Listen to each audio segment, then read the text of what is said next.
Hello everyone, how you doing? Sorry about yesterday. Firstly, I'd like to say thanks to everybody for all your well wishes with regards to me mum. It is what it is. Alzheimer's is it just gets worse every time, and I just got to deal with it in other ways. But yeah, all good as it can be for now. But welcome to my other gaff, the home of Spanish cuisine, my kitchen. So today I'm going to be doing for you albóndigas, meatballs, albóndigas, not albóndigas or albóndigas, albóndigas, nice and albóndigas. So Spanish meatballs cooked as traditionally as it's going to be. We'll get to the ingredients in a moment. So here we've got the ingredients. I'm just for speed, or else I'll be here all day doing it. I've got 250 grams of minced beef. You can use whatever one you like. I've got a mashed up, like grated slice of dried bread. You're going to use that as a filler's rusk. You've got to, or else it'll fall apart. I've got a quarter green pepper, quarter red pepper, 4 cloves of garlic, 1 small onion, chopped up very, very finely. It's going to go in the mix, and half a beaten egg. If you want more, this will probably give you about, 10 medium-sized meatballs, albóndigas. If you want more, just double everything. And here's how we're going to do it. We're going to stick the rusk in, voila, in there. We're going to stick the peppers, the onions and the garlic in, okay, and the half an egg when I get to it. Sorry about this, but my lovely assistant cameraman is not here today, so I've got to do it all my jacks. Bear with me. And we give it a good old mash about, rummage about. I'm going to stick my hand in it in a minute, and you don't really want to see that. So there we go. Oh, and you have got to add some salt, good dollop of salt. Right, so your mixture should look like this. I've got quite a big hand, so you'll see roughly how much you get for 250 grams. And then you want to break off, you've really got to get in there low down and dirty and give it plenty of that. Look, smash it all about. And rip off a bit, about, so the size of a ping pong ball. And then what you do is just mould it into this, as round as shape as you can. You get a plate of plain flour, and then you roll it around in the plain flour, okay? In the plain flour, and you carry on doing that till you've got them all. So 250 grams is giving me about 11. Yeah, you make it a bit smaller, a bit bigger, but roughly around about a dozen. Next thing we do once we've rolled in the flour is we're going to seal them, fry them in a frying pan. Whilst they're frying away nicely, nice bit of olive oil in there, we're going to be doing the Spanish tomato sauce, tomate frito, and that's the basis of the sauce for the albóndigas. Right everyone, we got them all nicely sizzling away. You get about a dozen because you do them a decent size, you know what I mean? It's not like the Malteser size bits of fried dog food you get in a ketchup sauce in Benidorm. It really ain't nothing like this. It's the real McCoy, the proper gear. Alongside that, we've got our onions and garlic for the and some olive oil and the basis for our albóndiga sauce, the tomate frito, which I've shown you before. So you've got about 4 cloves of garlic, 1 large onion.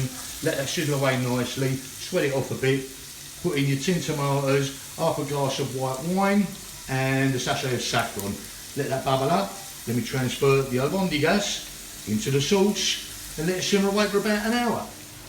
When you're frying them off, I like to do it like that. You can turn them manually, but if you give it some of that, it just rolls them around, so it helps keep the form. So they're coming along nicely, as you can see, or not, because I just put my thumb over the lens. 2 seconds. Ha! That's better. Right, there we go. The onions are nearly done, which nicely. There we go. I'm going to stick the tomatoes in there. Let's add the wine, mix it all up, and we'll add the wine to it. So we've added the tomatoes, the glass of white wine, all bubbling away nicely, the saffron, as you can see it's got the orangey nice colour there, some salt. Remember your teaspoon of brown sugar if you've got it, if not white sugar will do to regulate the acid, and if you haven't got either, 1/4 to 1/2 teaspoon of bicarbonate of soda. But if that neutralises too much of the acid, just drop in a little bit of white wine vinegar and it'll bring the tang back to it. So we're ready to transfer the meatballs into the into the sauce. There we go. They should be nice and firm now. So we just do that. Once they're in there, let them simmer away. I must apologise for the rubbishness, if that's a word, well it is now, of the camera work. not up to our usual standards, but when these must and all that. So in they go.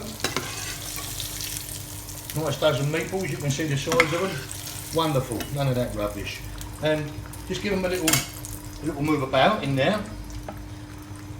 Not too much, you don't want to break them up. And let them simmer. I said an hour, but 40 minutes should probably be good. We'll come back to that. See you in a mo.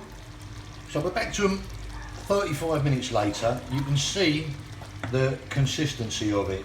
A lot of it has been evaporated, and you've got a nice rich white wine, tomato, onion and garlic sauce, the tomate frito. So the last 5 minutes we just let it simmer a little bit more and it should be ready. Hello everyone, right, so we've had it cooking for 40 minutes in the sauce. Just to recap, the sauce is a tomate frito, which is a tin of tomatoes, glass of wine, chopped up largish onion, 4 cloves of garlic, teaspoon of brown sugar or white sugar if you haven't got it, or about quarter to half teaspoon of bicarbonate of soda to regulate it. Let it all cook off, simmer. That's your sauce. The meatballs, I've used 250 grams of beef mince, a quarter green pepper, quarter red pepper, 4 cloves of garlic, a chopped small onion, half an egg, and a breadcrumb slice of bread as filler. Mix it all up in the butter, a sprinkle of salt, a good sprinkle of salt. Mix it all up, roll them in flour, fry them off, brown them. In the meantime, your tomate frito is cooking. Transfer from one to the other. Cook over a medium heat for about 40 minutes and then simmer for 35 minutes, and the last 5 minutes just simmer it off, and it should look something. So it should look something like this. There we go. 40 minutes cooking time. I'm told you can put some peas in it, give it a nice bit of green. You can sprinkle it with some chopped basil or parsley. I've just left it nice and simple with some rich sauce. Get yourself some nice crusty bread to mop up all these lovely juices. You can see you've got the colours in it, chopped down in it. You've got your red peppers, you've got your green peppers, you've got your garlic, you've got everything.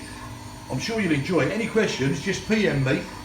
And as usual, I'll try and answer them as best I can. Once again, I'm apologising for the erraticness of the video in, but it's, you know, I'm having a bit of an awkward time at the moment, but I just wanted to bring you another culinary delight from Spain whenever I could. It may not be every Friday, but it'll be as and when I can. Excuse the appearance, it's an half hot here, I've got to tell you, it's an half hot. I know it looks like cooking with the Spanish village people, but I'll try and tidy myself up for the next one. Everyone, I must say, this has been inspired by my little nephew, Elliot Hogan. He said, why don't you do all the little tappers, all the amazing ones that everybody likes, which I've done 3 last time, and this is the one of the main ones. So Elliot, thank you very much, son. As always, I'm the Cockney Spaniard. Pleasure cooking for you all, and see you again soon. Hasta luego, buen provecho.